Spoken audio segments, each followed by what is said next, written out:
Alright, we're going to do the 79th Disney long Storybook episode. It's how it's going to be Chicken Little, and the narrator is going to be David Jeremiah. Now this is going to be requested by Jonathan Bailey Art and Animation. My dad ordered me this read along since he knows I don't have that one and it's never been on YouTube yet. So I'm going to be the first user to upload this. Without any further ado, we're going to go ahead and get it started.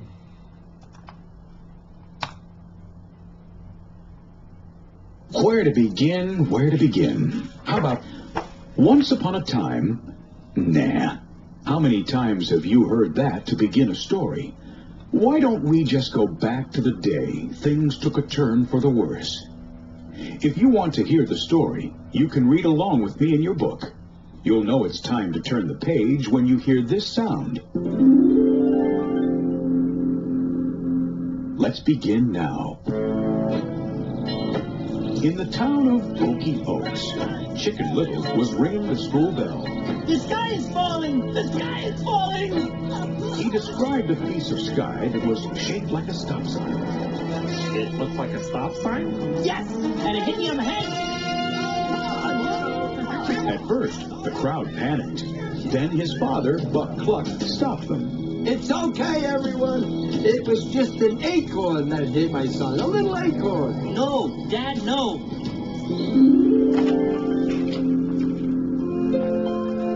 A year later, everyone was still laughing at Chicken Little. There was even talk of making a movie about it. As Buck drove his son to the school bus, he repeated some earlier advice. Remember how I told you it would be better for you just to lay low, don't call attention to yourself, right? Chicken Little tried, but it was no use.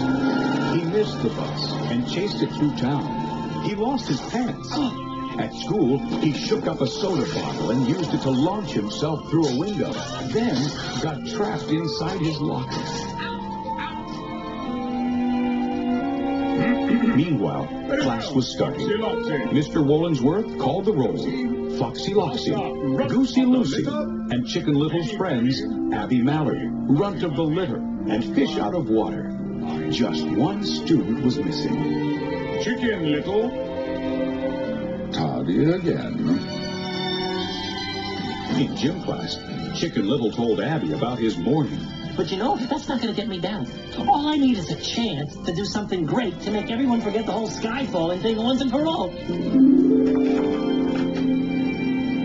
Abby wasn't so sure. She thought Chicken Little should ask why his dad didn't stand up for him when he said the sky fell. Here's the solution. You and your dad talking, closure. Closure? Talking about something until it's resolved. Suddenly, a ball came flying at them and knocked Abby down. Foxy Loxy laughed. Chicken Little didn't think it was funny. That does it. He marched up to Foxy and started to grab her. Instead, Foxy's sidekick, Goosey Lucy, grabbed Chicken Little and slung him against the wall, setting off the fire alarm. And who got the blame? Chicken Little, of course. He was called to the principal's office, along with his dad. Afterward, Buck listened as Chicken Little described his plan. What if I joined the baseball team? Dad, you were such a big star in high school, you know? I figured, hey, you could give me some pointers. Buck shook his head sadly. Maybe baseball isn't exactly your thing, you know. Have you considered the chess team? That night, Chicken Little gazed at the stars, wishing he could put things right. Come on. All I need is a chance.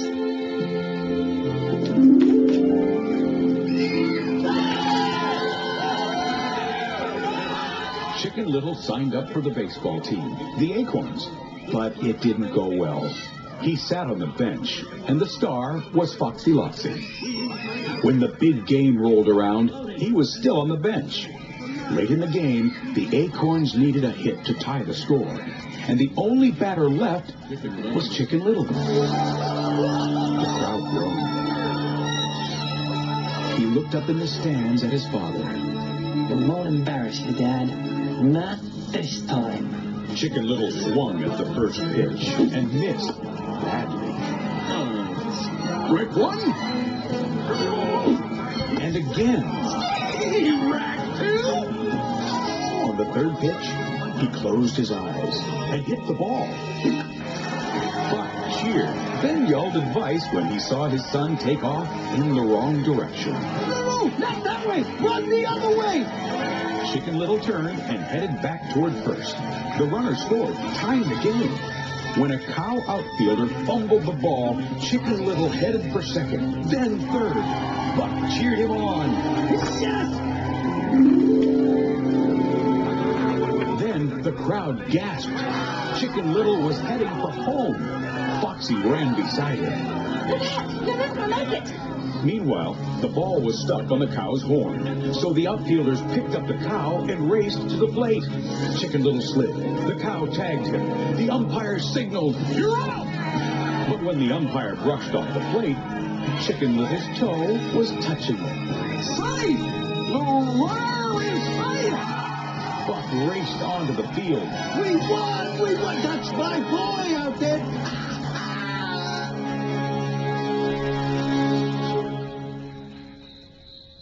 That night, Buck sat with his son. I guess that puts the whole sky is falling incident behind us once and for all. Hey, kiddo? You bet, Dad. Unless you think we need closure. Closure? It's closed! Good night, Ace. After Buck left, Chicken Little gazed at the stars. One got bigger and bigger, then flew right through the window and knocked him to the floor. It could only mean one thing. A piece of the sky? Shaped like a stop sign? Not again! Chicken Little called his friends and showed it to them. It was actually an electronic panel that took on the look of its surroundings, making it appear invisible. Abby examined it. Okay, let me guess. You haven't told your dad yet. Abby, please. This is exactly what fell on me the first time. There's no way I'm bringing this up again with him. Fish noticed a red button on the panel. He pushed it, and the panel rose into the air. Fish hopped on and went zipping out the window.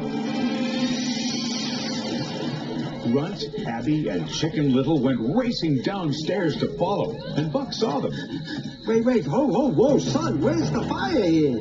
Abby stopped, Chicken Little has something to tell you. but Chicken Little wasn't ready to discuss it. Gotta go, Dad, bye. They chased the panel across town to the baseball field, where it spun faster and faster. Suddenly, the field was bathed in bright light, and a spaceship appeared. A hatch opened. Two mechanical creatures emerged. Runt stared. Poor fish, it's gone! Gone, man! Not yet. Abby pointed to the top of the ship. There, waving excitedly, was Fish. When the creatures walked away into the woods, the three friends sneaked into the ship. Chicken Little noticed a little alien with a single eye. He winked, and the alien winked back. Then, remembering Fish, he hurried off. The little alien followed. The friends rounded a corner and found a screen showing Fish's skeleton. Fish stepped out from behind it. He was fine. Fish showed them what he had found, a map of the planets, with all the other planets crossed out except for Earth, which was circled in red. Chicken Little gulped. Wait, next. They raced toward the exit, but their way was blocked by the two mechanical creatures, which had returned to their ship. The friends darted by them, finally managing to squeeze through the hatch. Runt brought up the rear, getting stuck for a minute. I'm sorry. Kitchen makes me bloat. They hurried away with the creatures in pursuit. Right behind them was the little alien, trying to keep up. The creatures chased them into the woods, through a cornfield, and finally toward town. Abby yelled, The school bell! We've got to ring the school bell to warn everyone! Hurry, hurry! When they reached the school, the door was locked. But Chicken Little noticed a vending machine. I need a soda. He shook the box and rocketed himself up to the bell tower. Chicken Little reached for the bell, then remembered the last time he had rung it. Did he really want to go through that again? Then he saw the two creatures going after his friends. He grabbed the bell rope and pulled. The creatures covered their ears and ran off. Meanwhile, a crowd of people advanced on the bell tower. Chicken Little, you better have a good explanation for this. He told them about the spaceship. Follow me! Come on, hurry! Hurry!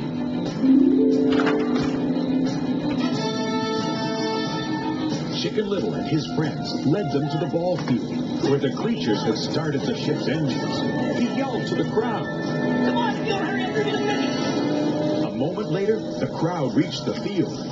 The ship was gone, and there was nothing to see. Someone grumbled. No, it's the acorn thing all over again. Abby spoke up. No, wait, there were aliens. Chicken Little turned to his father. Dad! Dad! I'm not making this up. You gotta believe me this time. Buck sighed. No, son, I don't. The crowd wandered off, and Chicken Little headed home. He was all alone. Or was he? The bushes parted, and the little alien popped out. Seeing Chicken Little, he followed. Miles above, in the spaceship, the two creatures realized that the little alien wasn't on the ship. They sent out a distress call.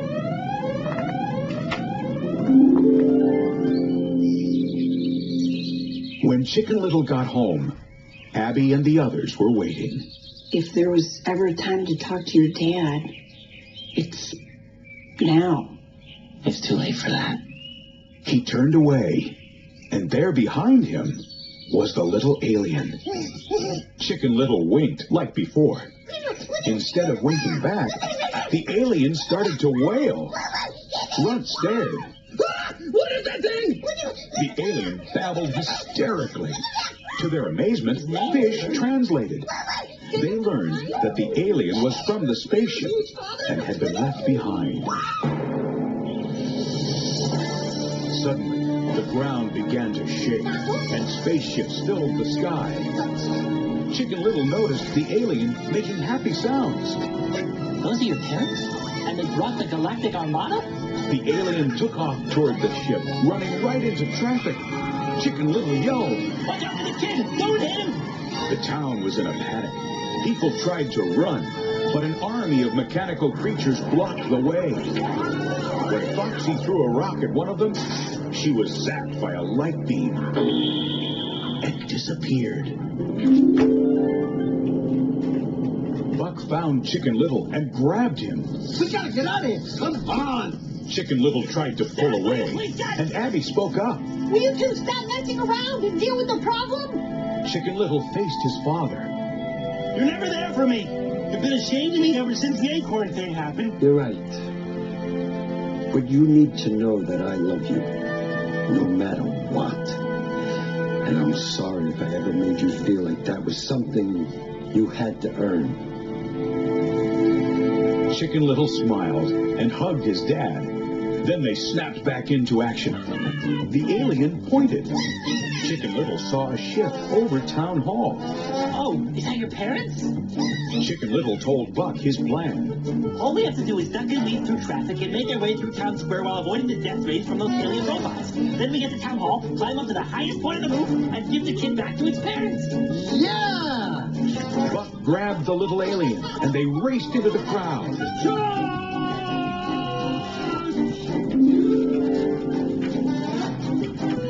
When they reached Town Hall, a robot blocked their path. Buck turned to Chicken Little. Okay, son, now what? Just then, Abby, Runt, and Fish sped by in a fire truck, grabbing their friends just before the robot blasted them. The truck crashed into Town Hall, and Chicken Little jumped out along with Buck. Taking the alien, they charged up to the roof. Chicken Little climbed to the top and held out the alien. Here's your kid! Look over here! A green beam shot out. Chicken Little, Buck, and the alien disappeared. They reappeared inside the ship. A voice boomed. Release the child. Buck immediately let go, and the alien scampered off. The big voice continued. You have violated Intergalactic Law 90210. A charge punishable by immediate particle disintegration. A moment later, a softer voice spoke. Melvin, honey, turn off your big voice. Turn it off. Yes, dear. The voices were Melvin and Tina, the aliens' parents. Tina explained that on vacations, they stopped here every year. I mean, where else would we pick our acorns? They apologized for the full-scale invasion and then used their beams to restore the town and everyone who had disappeared. As the aliens prepared to leave, a panel fell off their ship. And it was shaped like a stop sign. Tina sighed. There goes that panel again. Seriously, honey, someday it's going to hit somebody on the head. The ship soared off into the sky.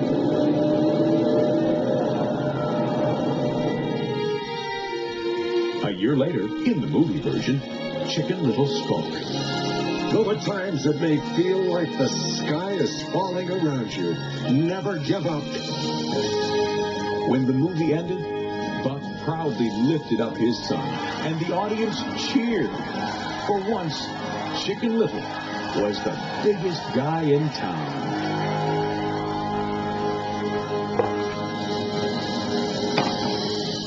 Now that's gonna do it for this read-along. If you want any question what opening videos we do next, like a double, triple, quadruple feature VHS DVD opening, well, let me know in the comments. Remember, one quest at a time, please, and references or requests for sketch sets. Thanks for watching. Like the video, please be sure to share, subscribe, comment, and click the post notification bell. This video is now adjourned.